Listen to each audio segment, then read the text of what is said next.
All right, good morning. Welcome to The Doctor is In. I am Dr. Allison Hourty, the Commissioner at the Chicago Department of Public Health.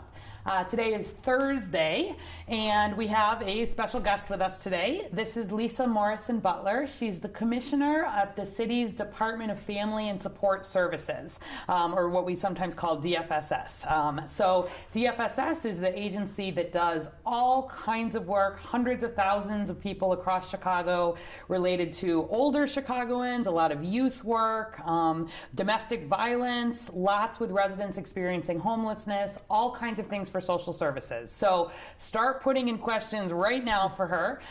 As always, you can put them in the chat box for Facebook. You can send them on Twitter to hashtag AskDrArwity. And thank you so much for being on with us today. Thank you for having me. So I think we will do very quickly the numbers. We spent pretty much our whole time yesterday on data, so we'll do just a high-level overview, and then we'll get to the conversation with the Commissioner, which I'm really looking forward to. So high level, we are at 10,264 cases here in the city of Chicago, as well as 386 deaths here in Chicago. And if we look at that in comparison to Illinois, Illinois is at 24,593 and 948 deaths. If we take a look at the graphs that we're used to looking at pretty much every day, yesterday, of course, we put these in a little bit more context and talked about how we are starting to really see that curve flattening, which is so exciting. But this first graph is, again, the epi curve, where every day we add our new cases based on the date that the test was collected. So our increase from yesterday was a total of 598 cases and unfortunately 39 deaths. But those 598 cases don't all show up on that last day because it is still taking sometimes even a few days for test results to come back. So as we think about tracking the virus, we want to make sure people get recorded on the date that they're actually tested. So our next graph, which again we look at pretty much every day, is our cumulative cases. So this is where we're seeing that increase. We are starting to see some flattening like we showed yesterday, but still definitely have a long way to go. So as all of you are staying home and saving lives, this is really one of the graphs that we'll be watching. And then finally, let's pull up just the basic flattening the curve graphic. So we talked a lot about the details of this yesterday, but I thought it was worth just reminding you again one more time about this. So on the left there, that very steep curve is the one that has the potential to overwhelm the healthcare system, that gets us past that dotted line where we see cases rising up so quickly that we run out of beds, we run out of doctors and nurses and ventilators, and we have a situation like we've seen in Italy or to an extent in New York. So the good news is that here in Chicago, we are flattening that curve. And so instead, we've pushed to the right. We've got that peak that's lower, but also pushing to the right means that it's a little bit later in time. So that's why, as we discussed yesterday, this flattening is excellent news, but it also means that we're needing to extend a little bit some of the, some of these conversations. And I know everybody is so anxious to be getting back to normal, but this is not going to be a light switch. It's not going to be turning it on and off. It's going to be a dial, and all of the data we talked about yesterday that we measure will be exactly what we use here in conjunction with the state to make those decisions. So I think for today, I think that's all we'll do related to data. As always, chicago.gov/coronavirus is where you can get the latest. There's a tab for latest data right up at the top, and we update it every single day. Maps, information about cases, information about the epidemiology or the science of how this virus is affecting Chicago. So check that out if you haven't had a chance. So let's turn to talking about the Department of Family and Support Services. I know not everybody will know about what your department does, so tell us just a little bit about the kind of work that your department does and then how that has changed with the response to COVID-19. Well, the Chicago Department of Family and Support Services is essentially the city's human and social service funder. And so most of our work actually happens through roughly 360 nonprofit agencies that we fund. As you suggested, we fund a range of issues. So we fund quality early learning, so essentially Head Start, Early Head Start, and other early learning programs. We fund services and supports for domestic violence victims. We fund shelters and programs and supports for homeless residents, vulnerable seniors, at-risk youth, and also we have a small workforce division that focuses on individuals for whom English is a second language, returning citizens, et cetera. Most of our work is funding agencies who are really on the front lines and doing that very difficult work. And so one of the first things that we've done during COVID to continue to be a partner is those dollars to those agencies continue to flow. Good. And that's been really important. That's really important, right. Especially now. Right. We have been really pleased with the mayor's support, with the support of both state and federal funders whose dollars flow through us.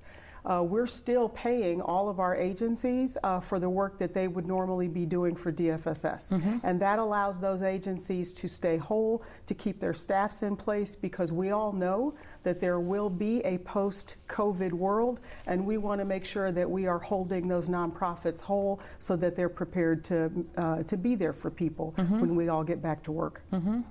Okay, great. So what changes have been made to the city's shelter system in response to COVID-19? So obviously there are roughly 4,000 shelter beds in the city of Chicago, and the city through DFSS, we fund about 3,000 of those 4,000 beds. When we looked at our shelter partners, we had about 15 shelters that are what we call congregate, where people are sleeping in essentially a big open area on bunks or on beds close together. And so it was very clear to us early on, both when we considered the guidance that we had gotten from you and the health department, as well as guidelines that the CDC had posted, that we needed to go into those congregate shelters and allow spacing between beds and cots. Right. And so that meant we needed to essentially get beds out of that existing footprint into someplace else so that we could achieve that spacing. And so there was a concerted effort that we made, lots of city departments and support to pull it off, but we moved roughly 700 beds out of the existing shelter footprint into alternate sites so that we could in fact achieve the proper spacing between beds and try to have a safer environment in a congregate setting. Okay, great. We've got a question here from Melissa Johnson Tyrala from Facebook. Do you also serve kids with special needs? Not directly. So kids with special needs are most readily served by Chicago Public Schools in a school environment. We do provide after-school programs for a whole range of kids, and so yes, some of the delegate agencies that we fund would in fact have after-school or out-of-school programs for kids with special needs. We also, through the early learning delegates that we fund, do have children with special needs that are served by our delegates. Okay, great. Let's see.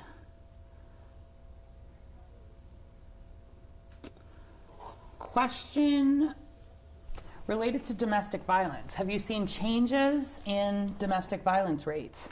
We have seen some increases in the rates of domestic violence since the shelter-at-home order took place. So in March, we saw a 6% increase overall in the number of calls. And for example, on March 30th, we actually had 104 calls into Chicago calls into the DV hotline, and that was the single highest number of calls in a day in the history of the hotline here in Chicago. Wow. Yeah, I mean, we've been talking a little bit about the ways in which we're seeing COVID impact just all measures, and you think about where people are already in stressful situations, Yes. and then thinking about people with job loss or different patterns of childcare or just stressful situations at baseline. What are you doing differently related to that, or has there been? So the domestic violence hotline is one of the things that is still up and running. So no matter what the situation is with COVID or any other emergency, the DV hotline is up and running, and those individuals that work that are amongst the unsung heroes, Yep. if you will, that we have during the pandemic. The mayor's office announced a week ago a partnership with both Lyft and Uber that is allowing the DV hotline to connect victims with transportation if they would like to go to shelter. And so that is an example of something that is new and different that's happening during the pandemic. Yeah, I saw the mayor was on The Daily Show last night, actually, and most of it was about the memes, but they also were actually asking her a little bit about this new partnership. If folks want to know the DV hotline, that's on the website. Yes, it is 1-877 to end DV 1-877-863-6338. Okay, great. And if somebody calls, what happens? You will be right away, the person that answers is a person that is trained and knowledgeable about domestic violence, and you can be connected to services and also to counseling if that is what you prefer, or to shelter. Okay, great, thanks. All right, what else do we have? Carla Molinero Hare from Facebook. What about the homeless that were in the church overnight shelters? Have there been provisions made for them? And maybe this is an opportunity to talk about all the different kinds of shelters, that we see across the city. So no matter who the shelter partner is, we have been in touch with all of the shelters that we fund, and so we decompressed all of our shelters. In addition, and that decompression means spacing out so Yes. that there's the appropriate 6-foot distancing, and really trying to make sure things are as protective as possible. Yes, and so initially, as you know, when we went in to do the decompression, we left in place people that were 60 and older, or people that had underlying health conditions, because we thought the movement would be less stressful Yep. or more stressful for them. So we left them in place. Every single shelter partner has been contacted and has had the opportunity now to embrace the spacing within their facility. So anyone that we fund, we have done that work with them. Okay, great. And I know there's been some work to also actually, for folks who are in some of those high-risk categories, and some of the various shelters started doing some protective shielding type housing for them as well, like in hotels. And I don't know, folks may be aware of that or they may not, but I think for me it's been one of the I'm really pleased about it, because it's a proactive approach. It's not just waiting for someone to get infected and then trying to react to that, which of course we always do to limit the spread, but it's about recognizing these vulnerable populations. So maybe if folks aren't aware. One of the things that I think has been the most impressive and striking about what we've tried to do so far as a community of partners. This is the city, the state, the federal partners, it's our nonprofit partners, all of us together are trying to react to what we see happening on the ground. We are looking at data, we are tracking the science of this thing, and we're also watching human activity, if you will. And so yes, initially we left individuals that were 60 and older with underlying health conditions in place in shelters, and we moved younger people.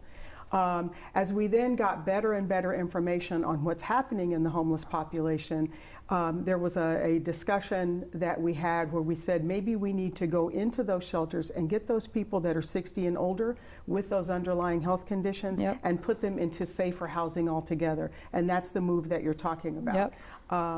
I think I'm really proud of the fact that we were able to do that and willing to do that. We couldn't have done it by ourselves. And so it's definitely one of those partnerships between the health department, between the city, between health partners that we are working with, between some of the organizations with whom we have contracts, so that we could move people into settings where they could be in private rooms and therefore we can keep them from getting sick as opposed to waiting until they get sick. Right, it's really that quarantine idea where you Yes. sort of help protect someone, you keep them separate when they're not sick, as opposed to the isolation when somebody is sick or is already in place. And it's one of, we talk a lot sort of across the country with other public health departments. I'm sure you talk to your counterparts, and it's been one of the pieces that we've gotten a lot of questions about, because I think we were relatively early here to try different models and then adjust them sort of as we needed to. And we've been able to share a lot of those protocols with other places around the country that are trying to solve similar problems. And it's I think it's a nice example of where different cities will sort of work on solving a problem locally, and then we really share that as opposed to everybody trying to start from scratch. So the other thing that's been striking about the approach and our ability to change, since coming to DFSS, this is my first job in the government sector. Yeah. And so I think you were that at City Year before, right? I was in the nonprofit sector. Yeah. I've been in the corporate sector.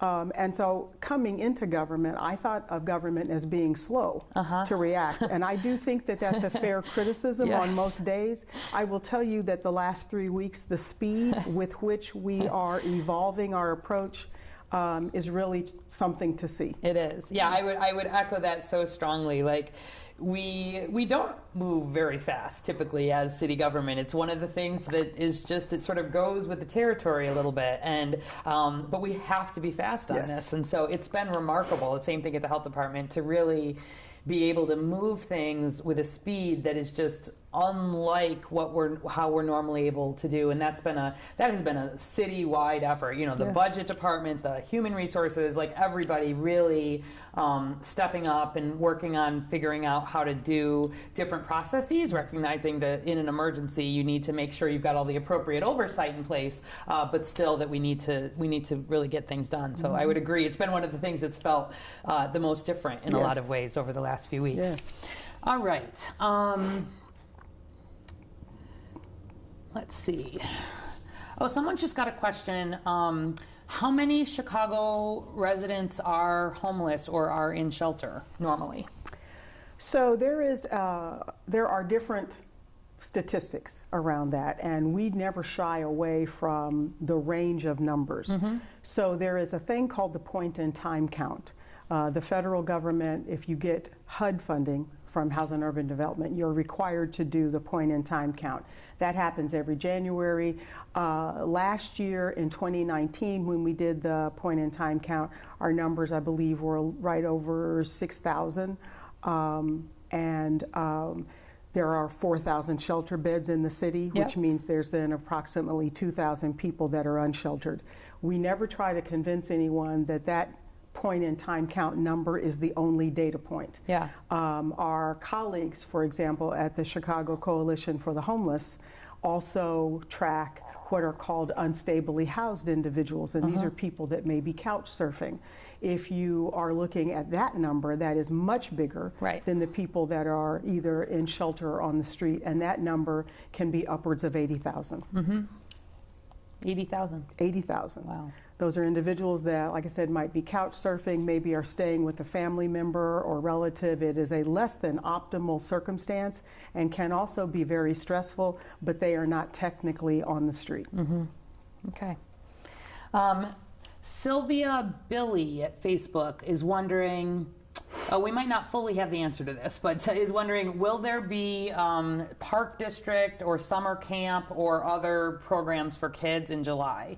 I think we're all still trying to figure that out, to tell you the truth. One of the programs that we run at DFSS is the City Summer Jobs Program. That's One Summer Chicago. 32,000 youth, including youth that work in Park District buildings. And so we're all really trying to figure out what this re-entry will look like. As you mentioned, it's not going to be a light switch, it's going to be a dial. I think the first thing that we all want to see is what the governor does at the end of April, and we will take our cues from there. Okay, yeah, and I think, exactly, I think, it's an interesting question. We don't have the full answer to it.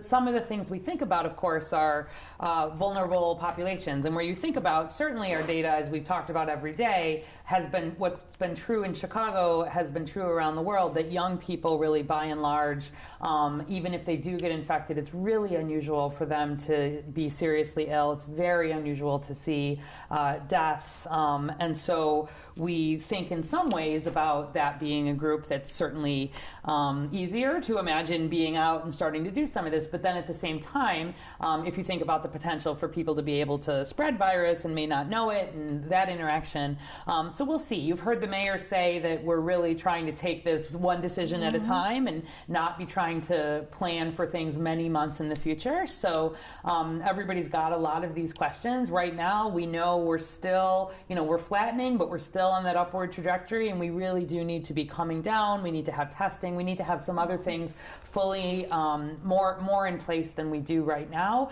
I think, before we'll feel fully comfortable about opening some of that. But to the point of sort of young people and jobs and what all of that is going to look like, I do think there's going to be more opportunity for some of this community-based, actually, public health work, too.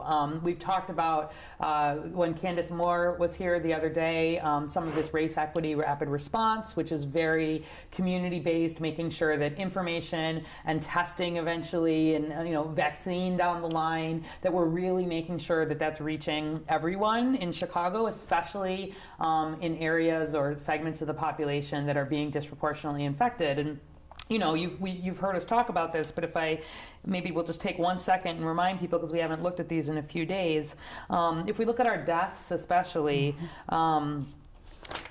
so people over 60, in that 60 to 69-year-old, that's about 14% of our cases, but about 19% of our deaths. And then people over 70 are about 16% of our cases, but about 58% of our deaths. And so people over 70, it's only about 8% of the population here in Chicago, but 58 to 60% of the deaths have been in that older group.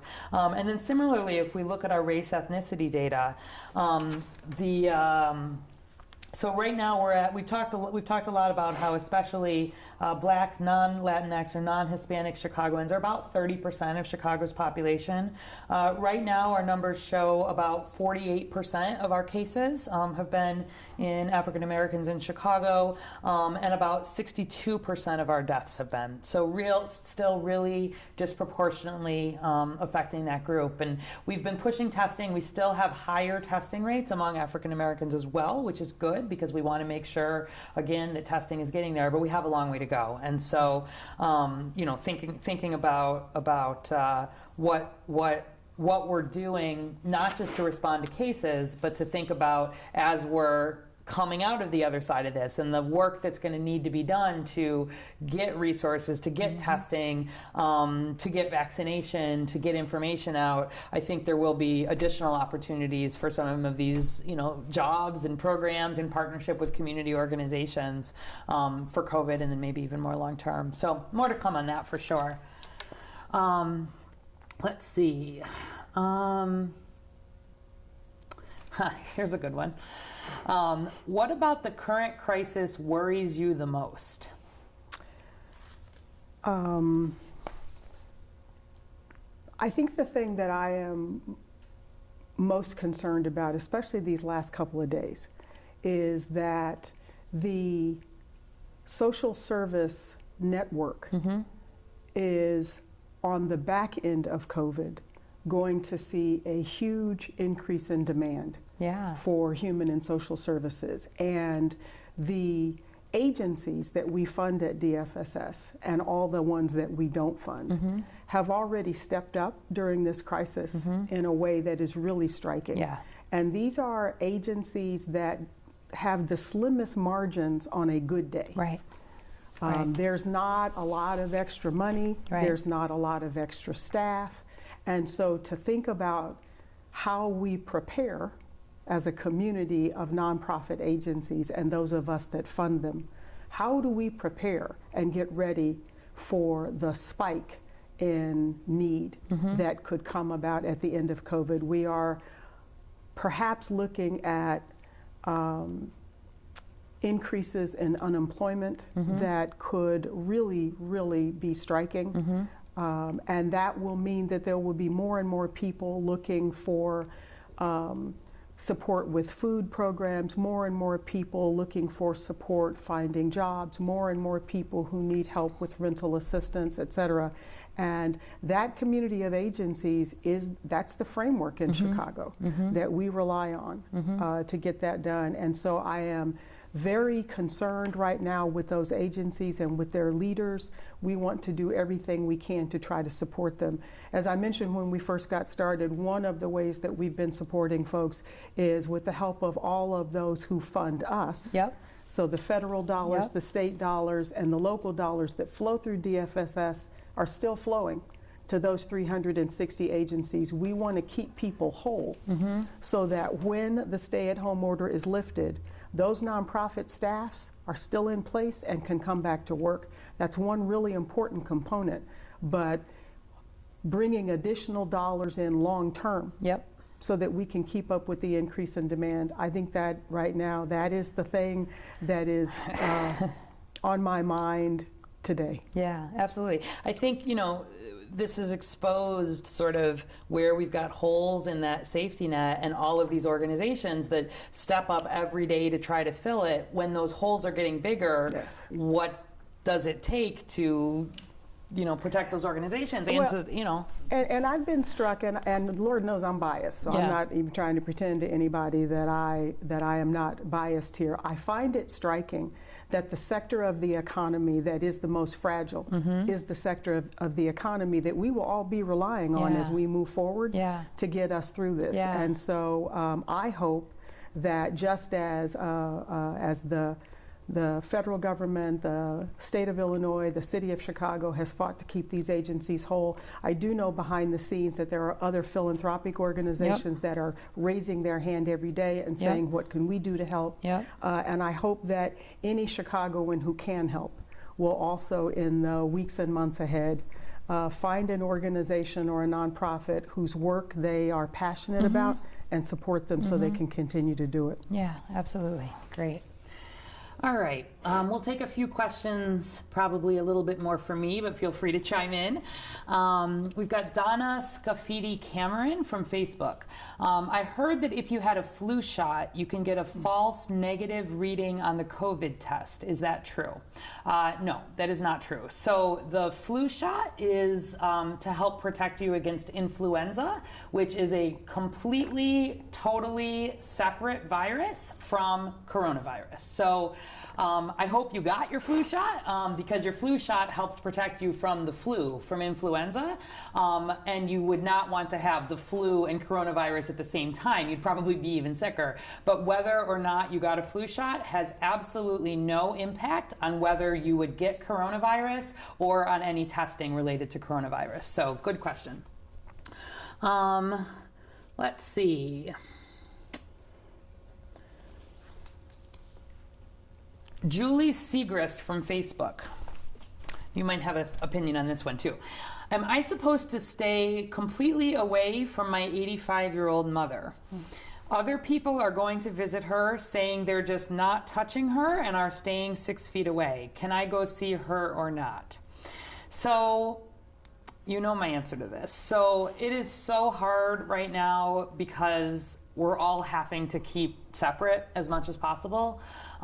But really, during this stay-at-home order, everything that you can do to not be in touch with people who you already live with is the most important thing you could really be doing. And so especially, I of course don't know the details about your 85-year-old mother. I don't know whether, you need to be bringing her food or supplies or medication or things that are essential. But if it is not essential, it's important you stay in touch with her on the telephone. It's important that we're making sure that we're giving, the support and making sure it's, people who are older often are not as connected to technology. Like there can be, real issues there. But if your mom is getting the supports in this short-term way, especially right now in April, it would be better if people are not visiting her at all. If they are, I'm glad that they're doing, the social distancing and try to be staying away. But in this short-term way, not forever,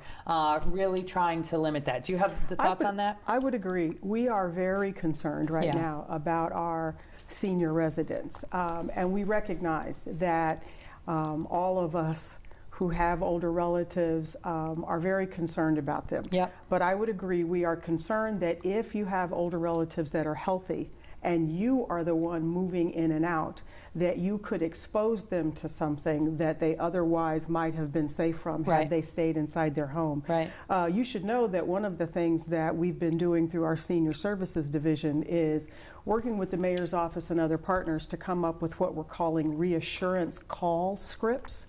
And so we've partnered with our aldermen here.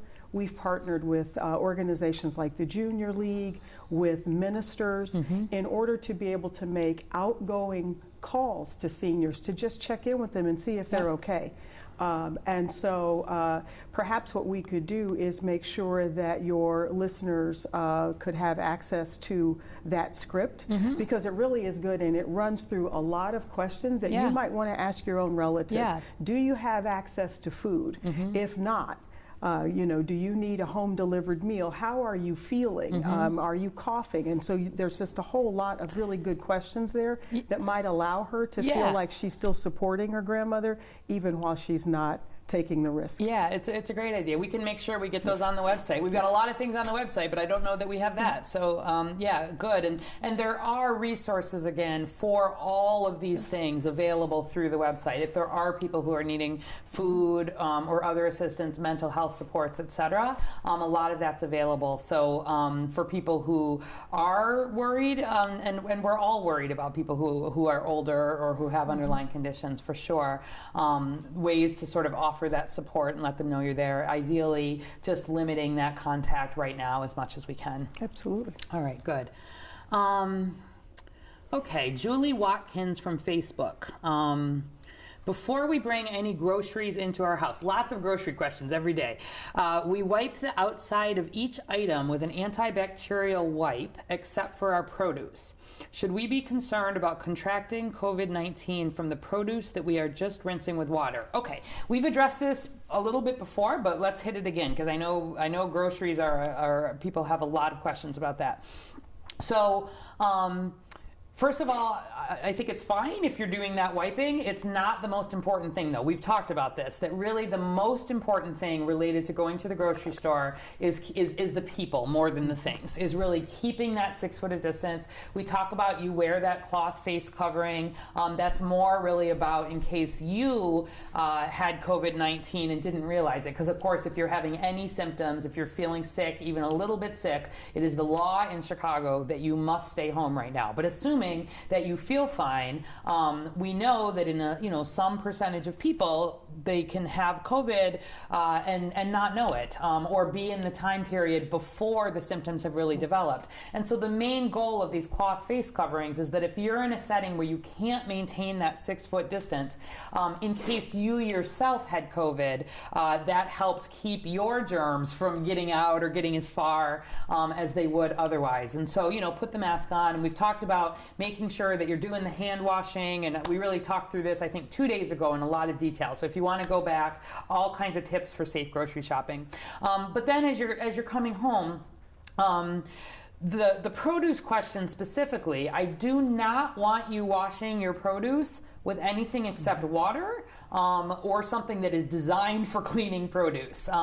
People get sick when they try to wash their produce with crazy things. Like you put things in your body that are not designed for ingestion, meaning not designed for swallowing, you can really get sick. And we see even when people try to clean things, even with just soap, it seems very innocuous, people can get diarrhea. Like it's really, you clean your produce with water, your produce is not a problem, honestly. Of all of the things that we worry about, this is not really on that list. And I want people eating produce. Like we want you to be healthy and being eating your fruits and your vegetables and getting enough sleep and working on your stress and trying to get your heart rate up every day, all of these things are part of protecting you against COVID. They help your body have a healthy immune system, keeping any of your underlying conditions in good control, taking all your medicines, really thinking this as a time to be as healthy as you can be. So the last thing I want people doing is saying, I shouldn't be eating fruits and vegetables. Wash them with the water, please eat them, and that would not be a concern that I would have. Okay, let's see. Looking for a mix of questions here. So we've got a question here from Facebook. I heard of a new technique that doctors are using for COVID patients who are hospitalized, and it is placing them on their stomachs to help with breathing. Have you heard about this, and is this working for patients? So yeah, we talked about this a little bit actually, maybe a week or two ago. So because someone asked whether they should be sleeping on their stomach at home, and no, you don't need to sleep on your stomach at home. This is related to something that's being used for patients who are very critically ill and are in the ICU, especially on a ventilator, so on the machine that helps people breathe. One of the problems with COVID is that as part of the immune reaction, you can get a lot of fluid in your lungs, and that's one of the reasons why it's hard to get enough oxygen in and hard for people to breathe. And so there's been we've talked a lot about how you want to do actually scientific trials of these things to see if they work. And so there are scientific trials going on right here in Chicago with something called proning. And again, if you lie on your back, the medical term for that is supine. So if you want a new word, if you sleep on your back, you sleep supine. And if you sleep on your stomach, you sleep prone. That's just the term for it. And so proning is this term that we're using, because if you people who are very sick and on the ventilator, it helps sort of different parts of your lung get oxygenated a little bit better, and it may have some better outcomes. So again, for people who are sick, really sick, this is one of the things that they try, and it's been showing some success, but again, it's in trials, but it is not something that you need to be doing to change your position at home. It doesn't protect against COVID, and it's not something that would make a difference for someone, even if you had a mild illness. So good question. So what is it if you sleep on your side? That one doesn't have a medical term, I don't think. Sleeping on your side. Yeah. All right. So Mian Kai here from Facebook is wondering about all of the vacant hotels in Chicago. How are they? Are we using them? Well, we are using them. And so this is another one of those examples where the different departments have really come together. And there are a number of hotel operators that we have contracts with that have been very open to us using those rooms and taking advantage of those empty spaces. And they are being used right now. I mean, one example, for instance, is for emergency responders and healthcare workers who, after pulling these really long shifts in some of our hospitals and our alternate care sites, they would prefer to stay somewhere else and not go home themselves and maybe expose their families. And so that's just one example of how hotel operators and the city are partnering to take advantage of vacant rooms. Yeah, exactly. It's been interesting because, of course, we don't have to travel like we normally would, and so thinking about how you can sort of solve two problems there, and really make sure that we're providing space for isolation, for quarantine, and for our frontline workers. So yeah, it's been interesting. Okay, we're getting near the end here. Sasha LeBoy from Facebook. How are we keeping track of those who are positive and sent home? Are they still allowed to go get essential things? Okay, good question. So when people who are positive, every test that is done in the whole city of Chicago, no matter where it is done, by law, it has to get reported to the health department. And so when you hear us reporting out those numbers, those are all the numbers for Chicago residents and tests that have have tested positive, regardless of where that test is done. So whenever someone is positive, we have that information, assuming that the tester has done the right work to report it. And when someone goes home, it all has to do with that time frame. So again, these details are on our website, but probably just worth reviewing with people, that we think about in terms of how long someone is infectious, meaning how long, once they have COVID, can they spread it. We need people to stay home for a minimum of 7 days, and the last 3 days, they have to not have any fever, and their other symptoms have to be getting better. So if you have someone who's had just very mild illness, or maybe even, has not had symptoms but has a positive test, they have to stay home. Maybe they're sick a day or 2 or 0 days. They have to stay at least 7 days from that test or from when their symptoms started. Maybe you have someone who has been having, 5 or 6 days of not feeling so well and having some fever. They need to stay, say they were sick for 6 days, they would need to stay for at least 9 days, because you've got to have 3 days at the end there with no fever and with your other symptoms getting better. And we're putting together, we'll be talking some more about this next week, but we're going to have a way that people can be putting in sort of in an application or online, a way to say, today I'm having these symptoms, and actually be getting some advice from the health department about what should I do with these symptoms, what should my people around me do, who should I be telling, where is their testing, and follow that forward. Because we know that with all of these cases, it can be hard for people, and we felt really that it was going to be important to have, we give you this high level information, but we want to be able to give you more direct information when people are having symptoms. And so yeah, so in terms of can they go get essential things, we would really prefer that people stay in entirely for that 7 days or the 7+ as needed, and that if things, that others would bring them essential things. If there was some reason that they had to go out, for example, to go to get urgent medical care again, it's very important, obviously, that they would wear a mask and keep the distance. But really, what should stay home, and this is not for weeks on end. This is for that 7-day period. So good question. All right, I think, let's see, we've got some questions about virus on your shoes. We're going to come back to those, I think, tomorrow. But I really want to, first really finish by thanking you for coming. It's been great, the work that your agency has been doing in partnership with the health department.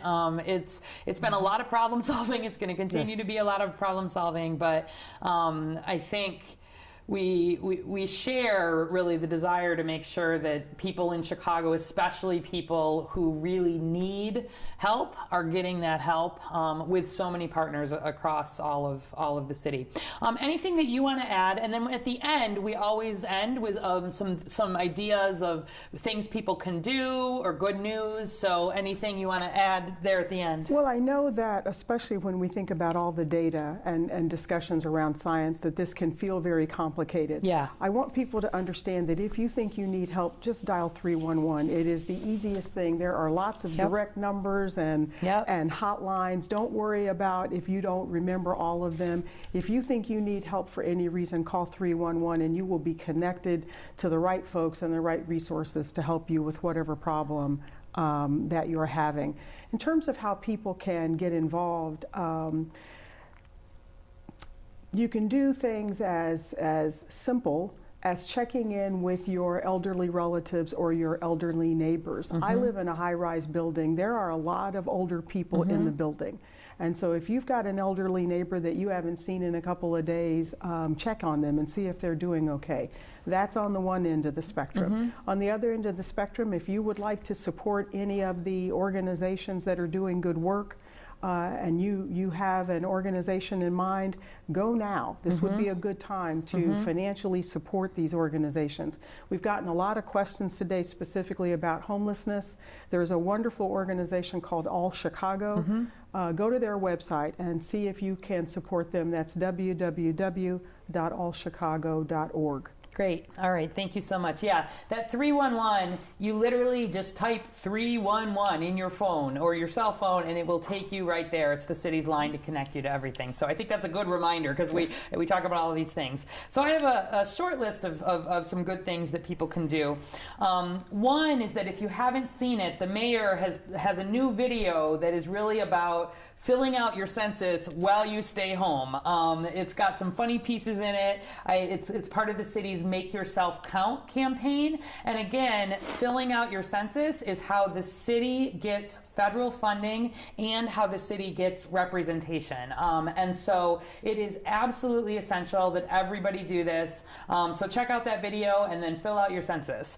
Also, we've gotten a lot of questions every day about antibody testing, and I wanted people to know that the NIH, the National Institutes of Health, actually is now starting a trial to test people for COVID-19 antibodies, and they're looking for volunteers. So again, antibodies are your immune response to exposure to COVID, and there's a lot, we've talked about FDA approval, we'll do more antibody tomorrow, but you can potentially, if you're interested, enroll in this what's called a serological study, meaning a study where you take a little blood sample out of your finger from home. They actually are mailing people a blood test kit and instructions. So if you have an interest, and I checked this out because we know there's a lot of fraud and things on the internet, so this is clinicaltrials.gov. It is official, it is true. You can send an email to Clinical Studies Unit. That's Clinical Studies Unit at nih.gov. And you have to be patient. The spokesperson says it may take some time, even days or weeks, to hear back after volunteering, and they're needing to do some sampling across the whole country, so it's not for sure that you'll get chosen. It needs to be people who have not been diagnosed with coronavirus. They're looking for more general folks, but they'll answer those questions. So if you potentially have interest in antibody testing, this is not necessarily a quick turnaround, I want you to know, but it's a study, and you could be part of answering some of these big questions that we've been talking about. So that would be a good place to go if you're interested. And then finally, thank you to somebody for sending us in a nice picture of an Everything Will Be Okay mural. This is up in Edgewater. It's at 5524 North Broadway. And I guess there's an artist in Atlanta who's been putting this up, and then there's a photographer here in Edgewater named Michelle Little who's been working on murals in the Edgewater neighborhood. And one of the really cool things I thought about this was that the community has worked, there are lawn signs identical to the mural that say everything will be okay. They've been printed, and you can buy them for $20 at Pizzeria Aroma at 5350 North Broadway. And then all of the proceeds from the lawn sale are going to Care for Real, which is an Edgewater-based charity and food pantry that serves about 5,000 people in the Edgewater area even before COVID. So just a nice sort of visual about everything will be okay, which it will. And if you live in the area, you can get a sign for $20 and put that up in your yard and then indirectly serve a charity. So we love these stories of really local thinking about kind of solving problems and bringing people together, and again, making sure that we're supporting people who need it in Chicago. So with that, thank you again to Lisa Morrison Butler, the Commissioner of Chicago's Department of Family and Support Services. We'll be back tomorrow at the regular time, 11 a.m. Keep sending in questions. We'll do some more science tomorrow. And as always, stay home, save lives, keep hanging in there. Thanks.